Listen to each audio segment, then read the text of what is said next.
School by Edumate. Selanjutnya adalah menambah ujian UTS online. Pilih menu ujian online, kemudian pilih tambah UTS online, tombol berwarna biru.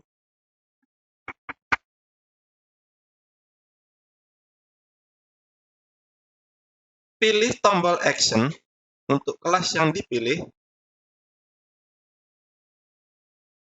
Inilah rincian dari ujian yang akan diisi.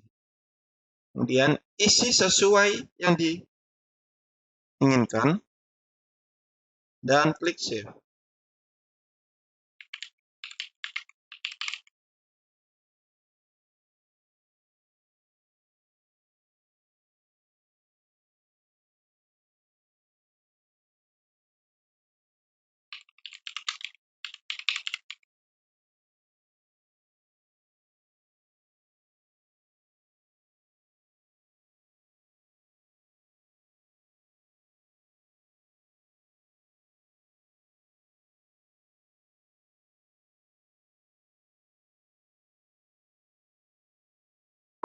Thanks for watching.